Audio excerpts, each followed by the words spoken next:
자, 우리 이번 시간은 우리 조선의 기본적인 대외관계와 그 다음에 여기 있는 양난 적혀 있습니까? 양난이 뭘까요? 두 개의 난이지, 맞지? 첫 번째는 우리가 많이 들어봤듯이 일본의 침략이 있었던 임진왜란, 또 하나는 우리 후금, 우리 여진족의 공격이 있었던 병자호란과 정묘호란, 우리 이러한 내용에 대해서 배워볼 겁니다. 알겠죠? 자, 우리 먼저 66페이지 보면은 우리 지도가 하나 보입니다. 그죠? 보여요? 네, 보여요. 자, 우리가 한번 지도를 한번 그려보면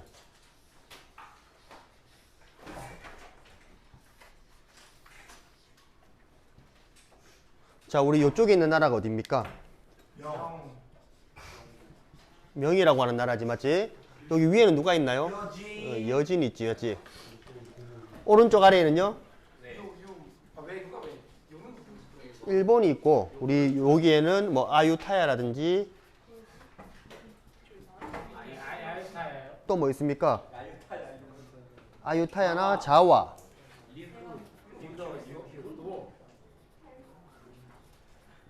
유큐라고 하는 왕국들이 있지, 맞지? 우리 뭐 아유타야는 우리 지금의 태국, 그 다음에 자와는 인도네시아, 그 다음에 류큐는 어디입니까? 류큐는 오키나와, 이러한 나라들도 각각 독립적인 나라였다는 겁니다. 그죠? 오키나와 지금 일본 땅이죠, 맞지? 예전에는 일본 땅이 아니었어요, 알겠지? 일본이 가져간 거지, 맞지? 류큐를. 자, 우리 66페이지의 교실 열기 한번 보면요. 조선은 어디에 대한 사대와 명에 대한 뭘 한다고요? 명에 대한 사대와 그 다음 뭐라 적혀 있습니까? 다른 거는 주변 국가의 뭐요? 주변 국가와는 교린이라고 적혀 있지, 맞지?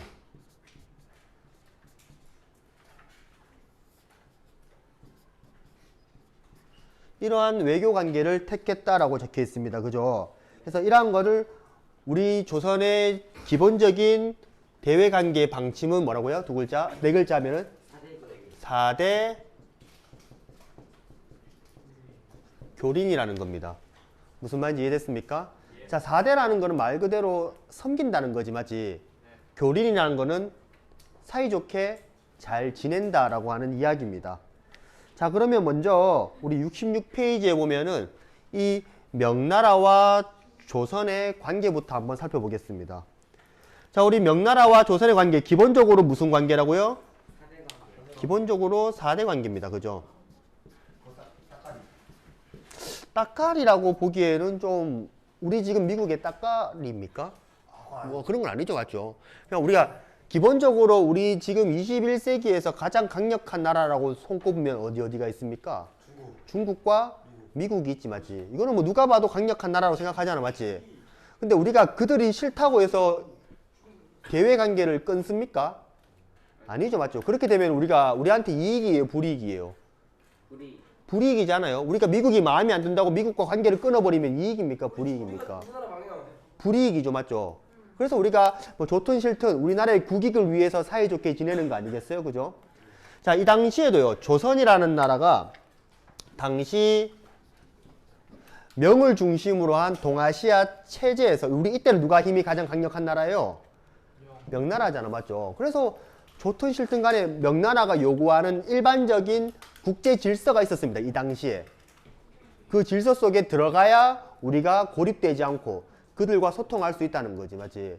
당시 일본은요, 명나라의 4대 했을까요? 안 했을까요? 일본도 명나라의 4대를 하고 싶어요. 그런데 명나라에서 4대를 받아주지 않습니다. 이러한 일도 있다니까요. 그래서 4대를 하고 싶어도 안 해주는 이유도 있어요. 그래서 우리 이 당시에 4대라는 것은 일반적인 동아시아 국제 질서였다고 생각하시면 됩니다. 알겠지? 자, 우리 책에 보니까 우리 기본적으로 4대 관계를 했다고 하고요. 우리 건국 초기에는 명나라와 뭐가 있었답니까? 초기에는 작은 갈등이 있습니다. 그래서 명나라와 우리나라와 간에 4대 관계가 제대로 맺어지지 않습니다. 자, 그런데 우리 조선의 세 번째 임금이죠, 맞지? 우리 태종 이후에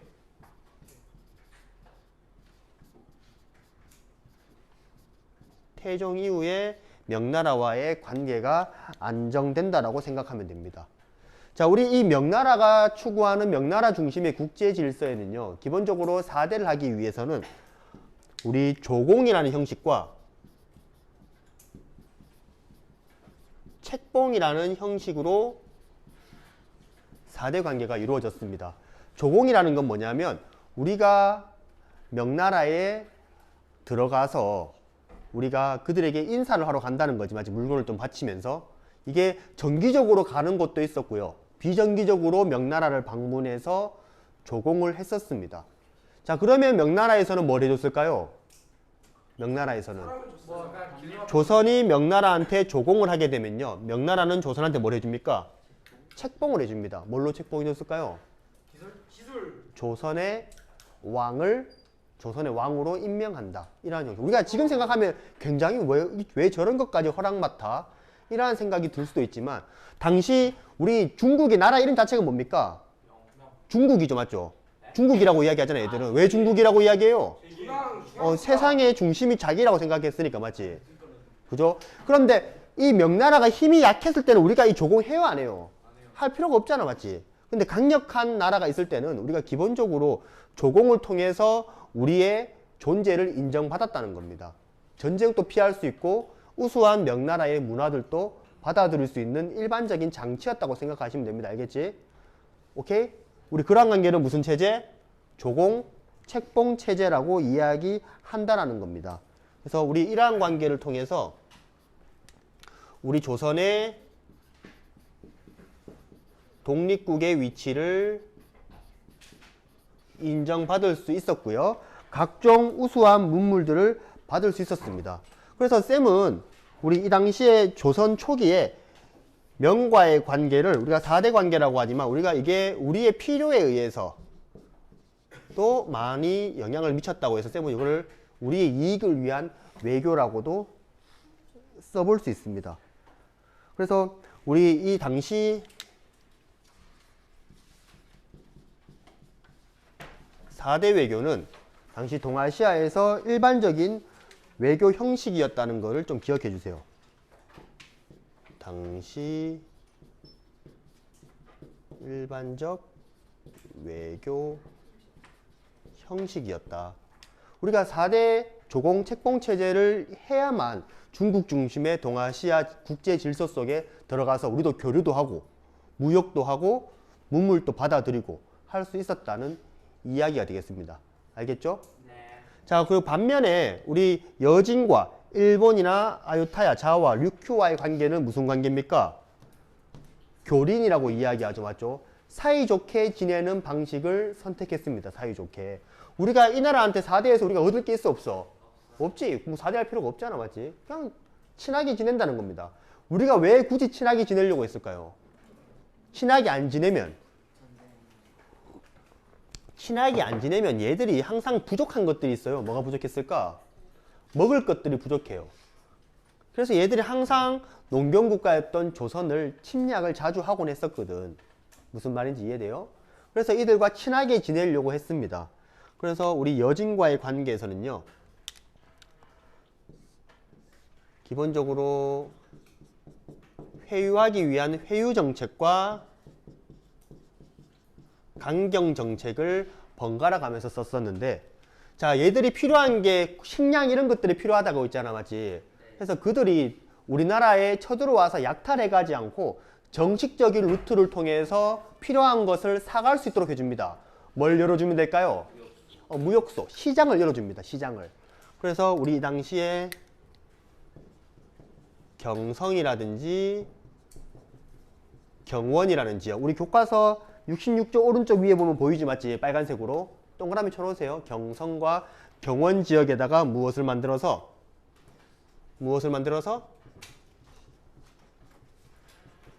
무역소를 만들어서 그들이 필요한 것들을 사갈 수 있게 해줍니다. 그리고 뭐도 장려하냐면 귀순도 장려합니다. 여러분들 귀순이란 말 뭔지 알죠? 항복하는 걸 이야기하지 맞지. 그래서 조선에 항복하는 여진인들에게 뭘 준다는 겁니까? 공무원으로 관직도 내려주고요. 그 다음에 그들이 농사 짓고 살 수 있게 토지도 하사해 줬습니다. 왜 이랬을까요? 우리 고대 병법에 의하면 실제로 내가 적과 싸우지 않고 이기는 게 제일 좋지 않아요, 맞지? 그죠? 그래서 적을 이용해서 적을 경계하게 만드는 겁니다. 우리 이거를 이의제이라고 이야기하지, 맞지? 무슨 말인지 이해돼? 그래서 조선이 몇몇 여진족에게 관직도 주고 토지도 주면서 완전 조선인처럼 잘해주면서 그들을 통해서 어디를 경계할 수 있게 여진족들을 견제할 수 있는 장치로 썼던 겁니다. 이해됩니까? 우리 강경한 정책으로는 뭐가 있었냐면 얘들이 이렇게 무역소도 만들어주고 기순도 장려했지만 여전히 우리 조선을 공격하는 일부 여진 부족들이 있었단 말이야.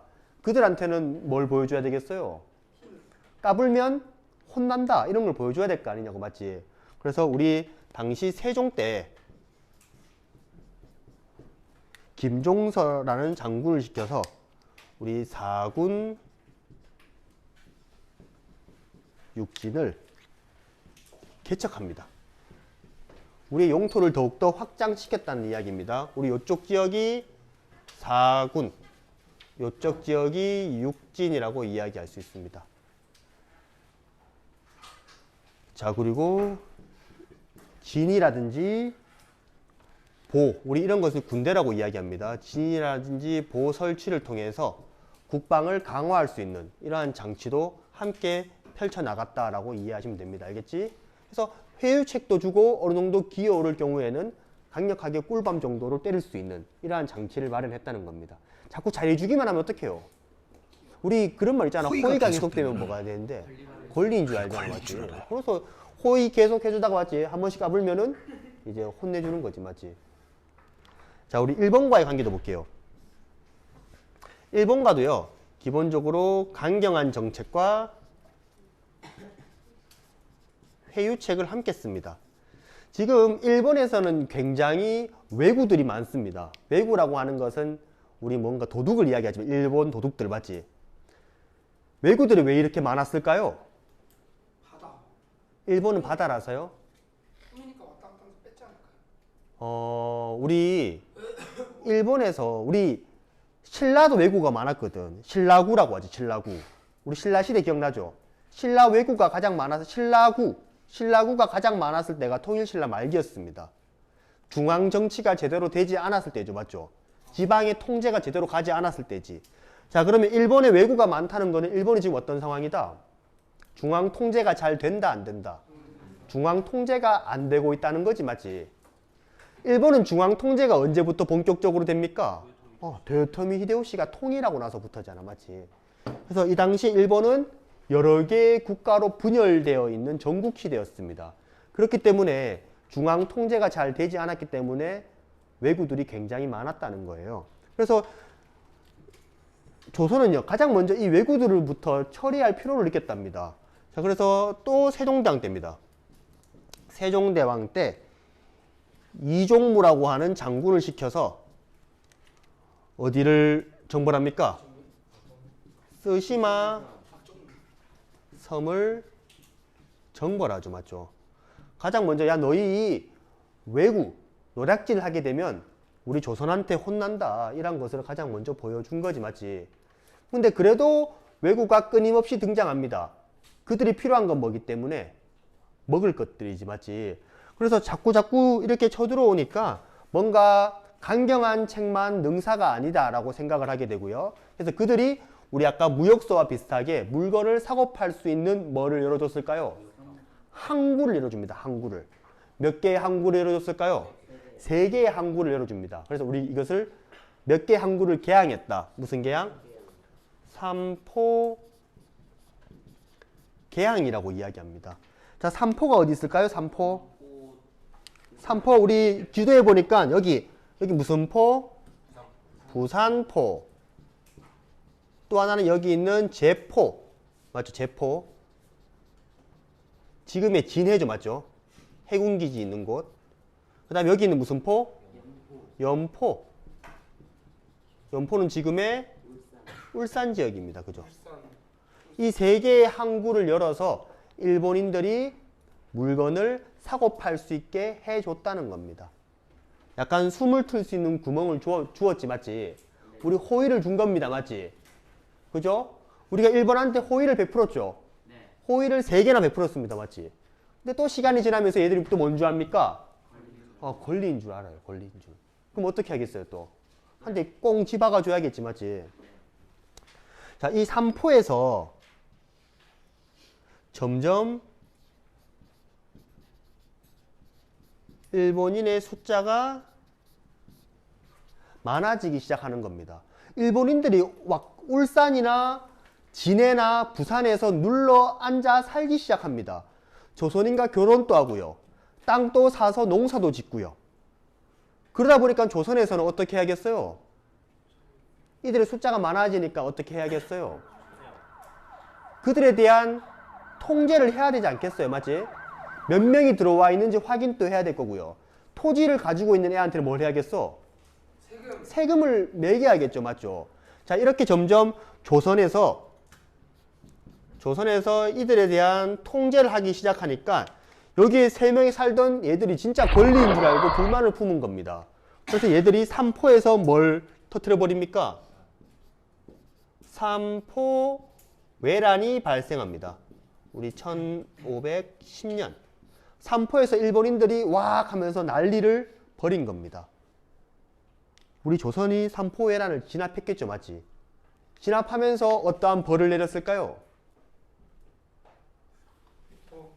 삼포, 네, 다 가, 들어오지 마. 삼포 문을 닫아버립니다. 이게 끝일까요? 일본인들이 어떻게 했을까? 또다시 왜구들이 등장하기 시작하는 겁니다. 그래서 조선에서 고민하다가 자, 그 대신 우리 3개의 항구 말고 1개의 항구만 열어줍시다 라고 해서 어디 항구만 열어주기 시작했을까? 부산에 있는 항구만 열어줬습니다. 그런데도 얘들은 감사한 줄 모르죠, 맞죠? 정확히 45년이 지나서 이때는 얘들이 대대적으로 공격해 옵니다. 우리 그 사건을 을묘외변이라고 이야기하죠. 1555년 거의 한 5,000명에 가까운 왜구들을 이끌고 공격해 옵니다. 우리 조선에서는 시급함을 느꼈을 겁니다. 맞지? 와, 이거 전쟁이 날 수도 있겠다. 맞죠? 전쟁이 날 수도 있겠다. 그래서 이때부터 뭐가 만들어지기 시작하냐면 외부에 있는 변란을 대비해서 우리가 하나의 기구를 만들어 놔야겠다. 긴급 소집할 수 있는 기구.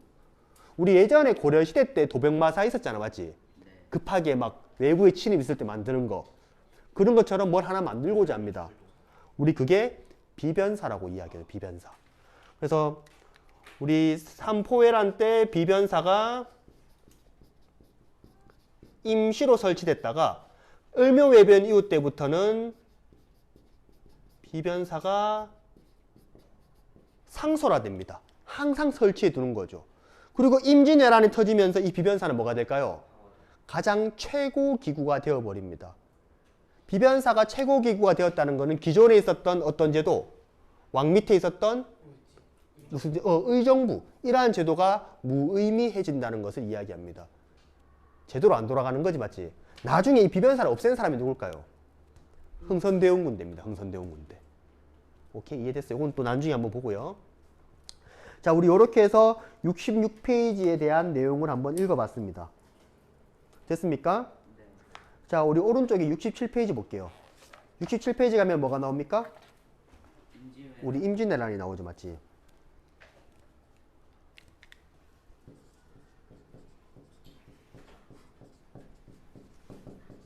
임진왜란입니다. 자, 우리 임진왜란이 나타났던 우리 임진왜란에 대한 배경을 한번 살펴봅시다. 배경. 자, 우리 임진왜란은요, 드디어 아까 전에 일본이 지금 분열되어 있다고 했지, 맞지? 이때 되면은 통일됩니다. 맞죠? 우리 16세기 말기에 누구에 의해서? 우리 많이 들어봤죠?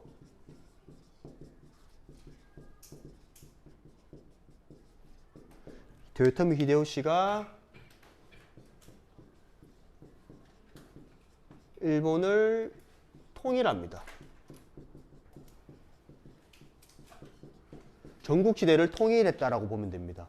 자, 일본은 무사들이, 사무라이들이 중심이 돼서 항상 100년 동안 전쟁을 해왔다고 했잖아, 맞지? 그래서 우리 이 당시에 지방에 있었던 성주, 지방에 있었던 영주들을 뭐라고 불렀냐면 다이묘라고 이야기했습니다. 다이묘. 자, 이렇게 일본이 통일되니까 사무라이들이 이제 뭐가 돼버린 겁니까? 졸지에. 군인들이 뭐가 돼버린 거? 야, 군인들은 전쟁이 있어야 먹고 살잖아. 근데 이제 전쟁이 있어요, 없어요? 없지. 그래서 다이묘들이 다 뭐가 돼버린 거? 실업자가 되어버린 겁니다. 그러면 얘들이 기분 좋을까요? 불만일까요? 불만이겠죠, 맞죠? 그래서 얘들은요, 이 불만이었던 누구의? 다이묘, 우리 영주입니다. 다이묘의 불만을 해결하기 위해 내부의 문제를 어디에 분출하기로? 외부로 분출하기로 했던 겁니다. 지금 보면 이 느낌 하면 돼. 우리 너무 군대가 많은 거야. 근데 이 군대가 할 게 없어. 다 불만이라고. 그래서 이 기회에 이 군대들을 어디로 보내면서 정벌, 밖으로 보내면서 일본 내부의 문제를 해결함과 동시에 침략 전쟁을 시작할 수 있었다는 거죠. 무슨 말인지 이해돼요? 이해됩니까? 자, 얘들이 쳐들어올 때 뭐라고 쳐들어옵니까? 우리 조선에 있는 땅을 빌려달라고 하죠. 맞죠? 우리 정명가도라고 하잖아.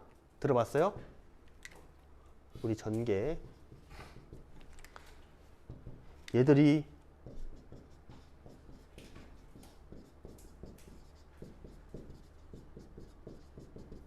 명나라를 정벌하러 갈 테니 뭐를 빌려달라? 길을 빌려달라라는 이유로 침략을 하기 시작합니다. 자, 우리 오른쪽에 보니까 지도에 보면은 조선의 대표적인 사건들이 보이지, 맞지? 우리 첫 번째, 우리 일본 애들이 어디로 공격해 왔을까요? 부산포로 공격해 옵니다. 부산포. 그래서 당시 부산포에서 정발이라는 장군이 열심히 싸웠으나 어떻게 됐을까요? 결국에는 패배하죠, 맞죠? 이게 92년 몇 월입니까? 4월이죠, 맞죠? 자, 두 번째. 자, 부산에서 이제 어디로 올라갑니까? 얘들은 누구를 잡으러 가요? 당시 조선의 임금이었던 선조를 잡으러 어디로 갑니까? 한양으로 가겠지, 맞지? 한양으로. 조선에서 가만히 있지만 않았겠지, 맞지? 군대를 부랴부랴 많이 모읍니다. 그리고 어디에서 한판 붙기로 합니까? 신립이라는 장군이 어디에서? 충주 탕금대에서 한판 붙기로 합니다. 이게 92년 똑같이 4월이지, 맞지? 그 결과는 어떻게 됐을까요? 자, 신립이 조선의 모든 군대를 똘똘 뭉쳐서 충주 탕금대에서 일본인과 한판 붙기로 했는데 결국에는 패배합니다. 일본이 진 거예요? 우리가 진 거죠, 맞지? 자, 우리 군대를 모두 모았는데 진 거야. 이 소식이 어디로 들릴까? 임금한테 들렸겠지. 임금이 어떻게 했을까요? 바로 런합니다, 맞지? 런. 그래서 우리 지도에 보면은 임금이 우리 한양 위에 어디 있습니까? 개성 있죠, 개성? 동그라미 치고요. 또 그 위에 뭐가 있습니까? 평양 보이지? 그 위에 또 뭐가 있습니까? 의주. 이런 식으로 선조가 피난 가기 시작합니다.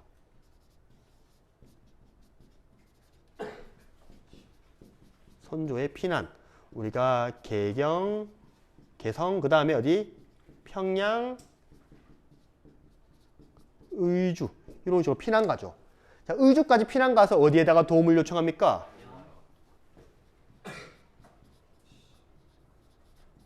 명나라에다가 지원을 요청합니다. 자, 그런데 이때 우리가 이제 누구의 활약이 이제 등장합니까? 이순신이죠, 맞죠? 이순신 대표적으로 우리 3대 대첩이라고 할 수 있는 무슨 대첩? 한산도.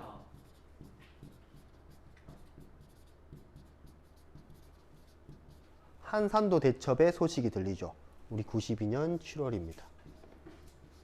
자, 바다에서 일본이 승리하게 되면서 일본의 바닷길을 이순신이 탁 틀어 잡아버립니다. 무슨 말인지 이해돼요?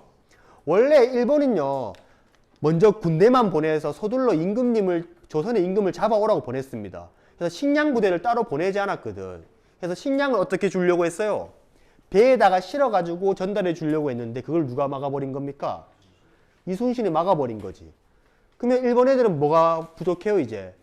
배가 고프죠, 맞지? 그러면 식량을 어떻게 해야 돼요? 뺏어야 돼요. 조선에서 구해야겠지, 맞지? 우리 조선에서는 어디가 가장 식량이 많습니까? A, B, C. B가 제일 많죠. 전라도 지역. 전라도가 곡창 지역이잖아, 맞지? 전라도가 훨씬 많죠. 맞죠? 그래서 전라도 지역을 공격해야겠지, 맞지? 곡식을 확인하려면. 근데 이때 전라도 지역을 막았던 사람이 누굽니까? 이순신이요.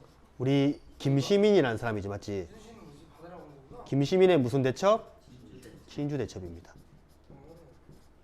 그래서 김시민 장군이 진주 대첩에서 승리하면서 전라도의 곡창지대를 막을 수 있었습니다. 오케이? 우리 이순신을 뭐라고 부릅니까? 충무공 이순신이라고 한 거래요. 여기 있는 김시민도 충무공입니다.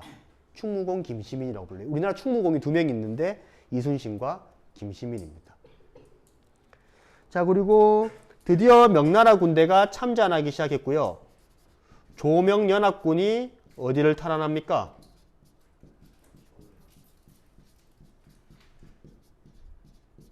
평양성을 다시 되찾습니다. 93년 1월. 그리고 더욱더 파죽지세로 몰아서 이제 평양을 회복했어요. 어디까지 회복해야 돼요? 우리의 수도였던 한양까지 회복해야겠지, 맞지? 그 과정에서 우리 권율이라는 사람 들어봤어요? 우리 무슨 대첩? 이것도 유명한 대첩이지, 맞지?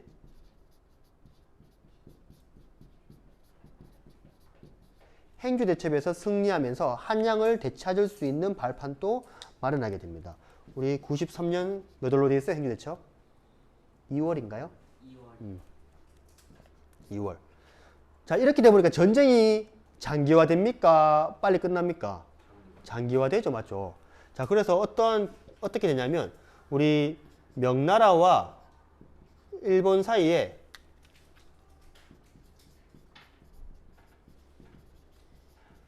휴전 협상이 들어갑니다. 전쟁을 빨리 끝내기 위해서. 근데 이게 제대로 됐을까 안 됐을까? 제대로 되지 않고 실패합니다. 그러면서 일본인들이 다시 한번 쳐들어오는데 우리 이것을 뭐라고 이야기할까요? 정유재란이라고 이야기하죠. 정유재란. 1597년입니다.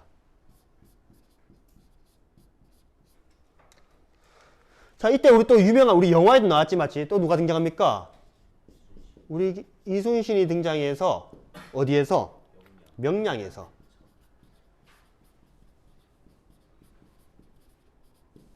명량에서 일본 군대를 다 침몰시키죠, 맞죠? 97년 9월이잖아요, 맞지? 우리 명량 유명하잖아, 맞지? 이순신이 몇 개의 배로만 쌓았어요? 맞지? 12척의 배로 일본의 거의 180여 척을 침몰시키지, 맞지? 자, 마지막은 이제 누가 죽었다는 소리가 들려요? 도요토미가 사망합니다. 그래서 일본 애들이 서둘러서 뭐 하려고 해요? 철수하려고 하지, 맞지? 이때 이순신이 가만히 내버려두지 않지, 맞지? 그래서 마지막에 이순신 장군이 어디에서? 노량에서 마지막 가는 일본인까지도 잡죠, 맞지? 이게 97년 11월입니다, 맞죠? 자, 이렇게 되면서 임진왜란은 누구의 승리로? 조선의 승리로 막을 내리게 됩니다. 맞습니까? 자, 이 임진왜란의 결과, 자, 우리가 이렇게 승리할 수 있었던, 우리가 승리의 요인을 3가지만 찾아보자면, 첫 번째는 누구의 활약입니까? 조선 수군의 활약이겠지, 맞지? 대표적으로 누굽니까?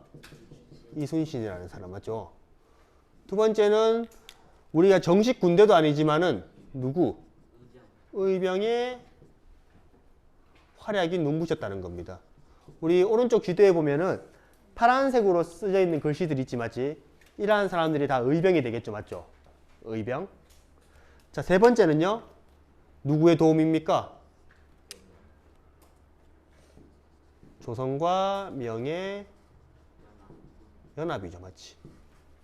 그죠? 이 세 개의 요인으로 우리가 승리할 수 있었고요. 이 전쟁의 결과 우리나라 피해가 컸을까 작았을까? 커요. 굉장히 크겠죠, 맞죠? 그래서 우리나라 국토가 황폐화됐고요. 우리나라의 재정이 고갈됩니다. 국가에 돈이 없어져요. 그리고 우리나라 인구도 어떻게 됐을까요? 인구가 절감하기 시작했겠지, 맞지? 그 다음에 당연히 많은 문화재도 소실되었겠지, 맞지? 그죠? 그리고 이때 우리나라의 많은 사람들이 납치됩니다. 어디로부터요? 일본에 납치돼요. 우리 납치당한 사람들을 우리가 피로인이라고 이야기하는데 일본에 납치된 애들. 얘들이 오히려 일본에 가가지고 일본에 막대한 영향력을 펼칩니다. 어떠한 영향력이 있었냐면은 우리 당시 조선에서 뭐가 유명했을까? 도자기가 유명했거든, 맞지? 그래서 도자기가 일본에서도 이제 막 잘 만들기 시작합니다. 자, 그 다음에 조선에서 유명한 무슨 학? 성리학. 성리학도 막 일본에 전파되기 시작하고요. 그 다음에 각종 자벽에, 특히 일본의 성 만드는 거라든지 각종 자벽에 노동력으로도 이용되고, 심지어는 조선인들이 뭐로도 팔려갑니까? 노예로도 팔려가기 시작합니다. 그래서 우리나라의 당시 일본에 납치당한 조선인들이 서양, 뭐 포르투갈 뭐 이런 데 팔려가기도 했었습니다. 자, 우리 일본은 어떻게 해요? 일본요. 일본은 도요토미 히데요시가 무너지게 되면서 당시 임진왜란에 참여하지 않았던 다이묘 중에 한 명이었던 도쿠가와 이에야스 들어봤습니까? 네. 그 사람이 중심이 돼서 새로운 군인 정부를 수립하지, 맞지? 우리가 에도 막부의 성립이라고 볼 수 있습니다. 에도 막부의 성립. 그래서 우리 67페이지에 보면은 맨 밑에 줄에 일본에서 도요토미 히데요시의 죽음 이후 내전을 거쳐 동그라미 치세요. 무슨 막부? 에도 막부가 수립되었다라고 적혀 있지, 맞지? 됐습니까? 자, 우리 뒷페이지 넘겨볼게요. 68페이지입니다. 자, 68페이지 왼쪽 위에 보면은 임진왜란 이후의 대내외적 변화라고 적혀 있습니까? 자, 우리가 얘들과 잘 지냈을까요? 어떻게 했을까요? 초기에는 어떻게 할까요? 당연히 국교를 닫아요. 진짜? 단절합니다. 국교를 단절해요. 자, 그런데 에도 막부가 1607년에 성립되기 시작하거든. 그래서 에도 막부가 만들어지면서 에도 막부와 우리와의 대화가 조금씩 오가기 시작합니다. 자, 근데 우리는 지금 누구를 좀 데려와야 돼요? 일본에 납치된 우리 피로인들을 데려와야 될 거 아니야. 그래서 맞죠? 그래서 특히 에도 막부가 만들어지면서 에도 막부가 편지를 보내요. 우리는 도요토미 히데요시와 다르다. 특히 우리는 조선 전쟁에 참여한 적이 없는 정부다. 그렇기 때문에 우리랑 잘 지내지 않으렴 이렇게 보내니까 우리가 거기에 대한 편지를 써준 겁니다. 그걸 뭐라고 합니까? 회답이라고 하지, 맞죠? 회답. 그래서 회답. 얘들이 보낸 편지에 회답도 해줄 겸, 회답 겸 뭘 가야 됩니까? 우리의 목적은 포로들 데려와야겠지, 맞지? 회답 겸 세완사로 3차례나 일본에 방문했고요. 그 이후부터 우리가 이제 정식적으로 우리 일본에서 일본 군인들 중에 대장을 쇼군이라고 이야기하거든요. 쇼군. 일본은 천황도 있어요. 왕도 있지만 이 당시에는 다 누가 권력을 쥐고 있어요? 쇼군들이 다 쥐고 있단 말이야. 그래서 이 쇼군이 즉위할 때마다 우리가 뭐를 보내줍니까? 통신사를 보내줍니다. 조선 통신사를 타결해 줍니다. 우리 이거는 거의 19세기까지 계속 지속됩니다. 자, 조선 통신사를 일본의 요청, 에도 막부의 요청에 의해서 보냈는데 일본에서는 조선 통신사로부터 무엇을 추구하려고 했을까? 무엇을 얻으려고? 일본은 누구의 권위를? 쇼군의 권위를 인정받고자 했습니다. 조선 통신사를 통해서. 반면에 조선은요. 당시 명나라 또한 임진왜란 당시에 막대한 경비를 씁니다. 근데 이때 명나라가 약간 엎친 데 덮친 격으로 임진왜란뿐만 아니라 각종 반란들이 막 발생해요. 그래서 여러 전쟁에 휘말리게 되면서 명나라 또한 돈을 굉장히 많이 씁니다. 그래서 명나라의 힘이 어떻게 된다? 낮아져요. 명나라의 힘이 약화되고요. 새롭게 누가 떠오르기 시작합니까? 여진족들이 떠오르기 시작합니다. 여진족들이. 그래서 명나라 힘이 쇠약해지고 여진의 성장 속에 누구와 우호 관계를 지니려고? 일본과 우호 관계를 지니기 위해서 이 조선통신사를 많이 활용했다는 겁니다. 조선통신사 별표 쳐주고 잘 기억해 주세요. 알겠지? 됐습니까? 자, 우리 한편 우리 아까 명나라 이야기했지, 맞지? 맞죠? 자, 임진왜란 이후에 명나라의 힘이 어떻게 된다고요? 명나라의 힘이 약화됩니다. 대신에 누가 떠오른다? 여진족이 떠오르기 시작합니다. 그리고 심지어 이 여진족이 뭐도 세웁니까? 나라도 세우지, 맞지? 그 나라를 뭐라고 합니까? 후금이라고 하는 나라를 세웁니다. 그리고 누구와의 대결이 본격화돼요? 명과 후금 간의 대립이 본격화됩니다. 자, 이때 명나라는요, 누구한테 도움을 요청했을까? 조선한테 도움을 요청했겠죠. 뭐라고? 야, 우리 너희 도와줬잖아. 그럼 너희도 뭐해라? 도와달라고 이야기하죠. 자, 이 당시에 조선에 있었던 사람들의 분위기는 어땠을까요? 도와줘야 된다, 도와주지 말아야 된다. 도와줘야 된다, 도와주지 말아야 된다. 도와주어야 된다고 하는 의견이 많습니다. 그 이유는 뭐냐면 예전에 우리를 도와줬잖아, 맞지? 그리고 당시 이 임진왜란을 겪었던 선조라는 임금이 있죠, 맞죠? 이 임금이 의주로 도망갔었잖아, 맞지? 그죠? 도망가고 나서 명나라의 지원을 요청해서 오케이 됐잖아. 그래서 이 조선 정부에서는 이 세 가지 중에서 뭐가 제일 승리의 요인이었다 생각했을까? 이 3번이었다고요. 그러다 보니까 우리는 이제 명나라는 우리의 목숨을 구해준 생명의 은인이다. 이러한 풍조가 막 나타나기 시작합니다. 무조건 명나라한테 잘해야 된다라고 하는 풍조가 나타나요. 대감, 이 나라가 있는 것이 누구의 덕이옵니까? 명이 있어야 조선이 있는 법.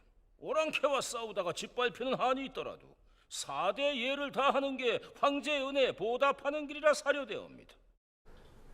그런데 우리 이때 왕은 누굽니까? 광해군이 왕위에 올랐죠, 맞죠? 당시 조선에서는 광해가 왕위에 오릅니다, 맞지?